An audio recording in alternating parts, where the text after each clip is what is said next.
If you're new to wine, facing down those floor-to-ceiling shelves at your local bottle shop or wine merchant can be enough to make you break into a fierce sweat. With so many grape varietals, styles, producers, prices, and countries to choose from, where do you even start? The answer to that question is right here. I'm Thea Beckman, Brainscape's wine writer, and today I'm talking to Kyle Billings, the CEO and co-founder of TrueWine, a one-stop app for wine enthusiasts who want to learn more about the tipple they so enjoy. And the question we're going to be answering today is, how do I buy wine in the store when I know next to nothing? Let's go. Okay, Kyle. So I've laid out the scenario for viewers. It can be enormously overwhelming standing in a bottle store and being faced with so many options. So let's start with a question anyone new to wine will likely ask. How do I find a wine I'm going to like? Well, first of all, I've been there. In fact, I still find myself just staring at the shelf sometimes. So the very first tip is just to not worry about what you don't know about wine, but instead to focus on what you do know, because every little bit of wine knowledge that you have can really pay back and can really pay off. But we'll start with the fact that all wines can really be broken down into what we call structure.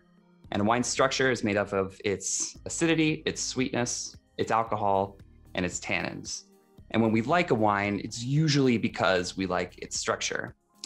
So to find more wines that you like, start trying to think about wines in terms of their structure. So for example, if you like Granny Smith apples, you might like a wine with higher acidity. And if you like Fuji apples, you might like a wine with higher sweetness. And if you like black coffee, you might like a wine with more tannins.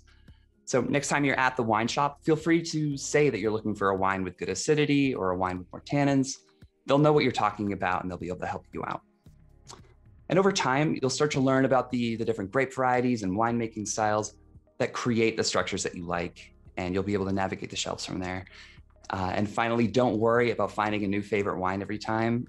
Part of the fun is exploring. That's awesome. Great.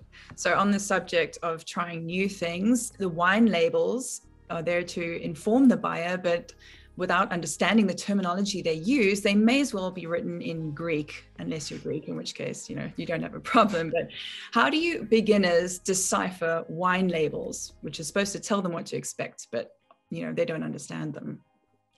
Yes, one of the places to start is trying to learn about what wine labels are legally required to include, what all of them will include.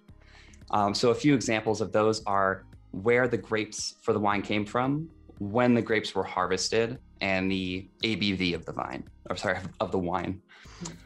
So if a wine label says Napa Valley, that means that most of the grapes came from Napa Valley.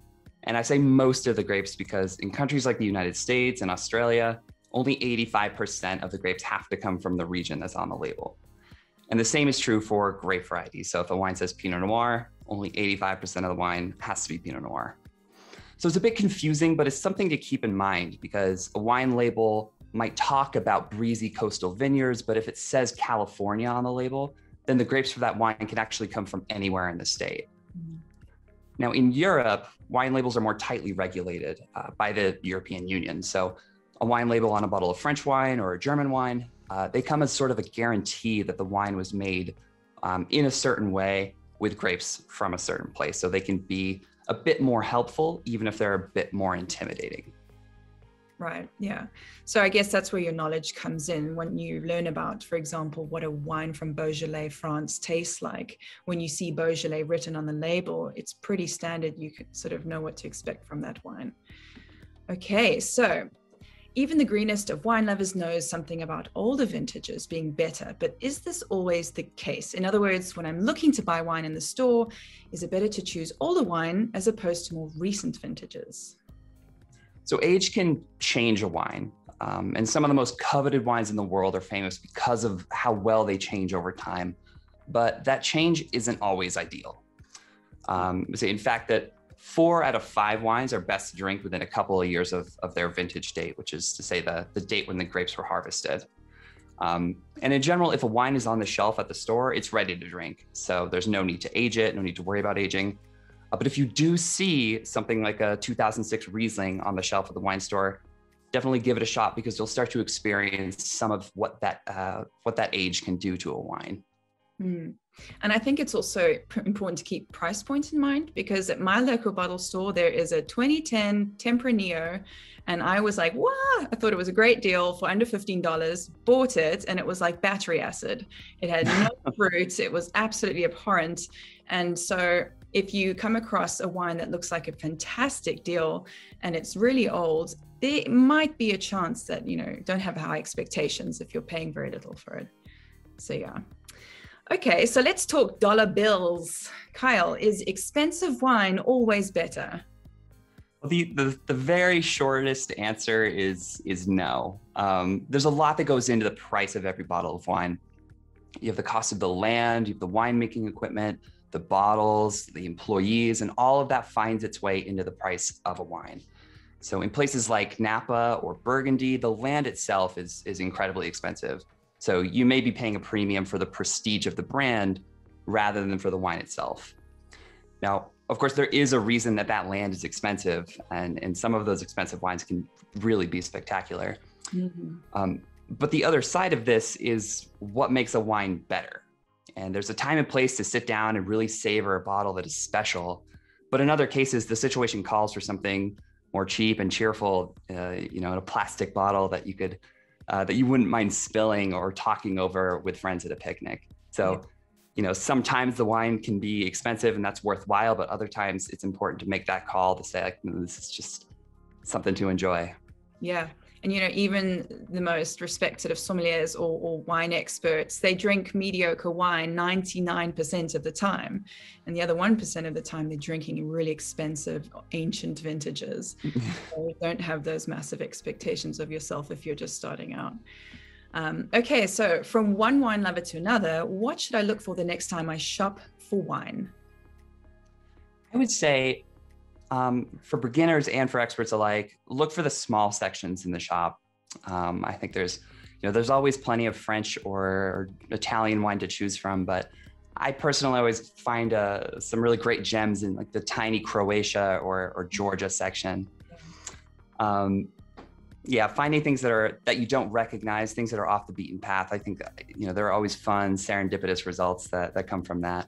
Yeah. As far as some of my favorite wines lately, I've really liked the Listan Negro from the Canary Islands and a wine by the name of Frappato from Sicily. So those are two specific ones to seek out. Oh, wow. It's stunning. Great. Thank you. And then finally, please take a moment to tell our audience about your app, TrueWine, which is touted as the Duolingo for wine. Absolutely. Well, TrueWine is an iOS app that helps you learn more about wine. And simply, it's designed to be fun and informative for beginners and experts alike. It's got everything from the basics of wine structure, as we talked about before, to breakdowns of the 51 Grand Crus of Alsace. Wow. If you're looking to learn more about wine, check it out on the App Store. Excellent. Well, thank you so much, Kyle. This has been great. And I definitely feel we've given our viewers some great questions to ask their wine merchants next time they head down to the bottle store and won't feel quite so intimidated as before. So yeah, thank you very much for your time. Yeah, thank you for having me. Great. Well, there you have it. The best advice on how to choose wine in a bottle store or wine merchant, straight from the expert's mouth, Kyle Billings. To learn more about his app, TrueWine, go to www.truewine.io, get the app, and get cracking on your wine journey. I also really encourage you to check out Brainscape's Wine Academy, where you'll discover a library of super helpful wine guides for people of all experience levels. And if you're interested in taking your knowledge to professional heights with a WSET or CMS qualification, get the Brainscape web and mobile app to help you learn about wine really efficiently. Alternatively, you can just use Brainscape to keep track of your wine adventures by making your own flashcards. Finally, don't forget to watch and like the other videos we have on the Brainscape Wine channel and subscribe to get notified when a new video drops. And that's it. Between the Brainscape app, our Wine Academy, and the thousands of other subjects you can study efficiently on our platform, you've got the learning tools you need to rise to any challenge.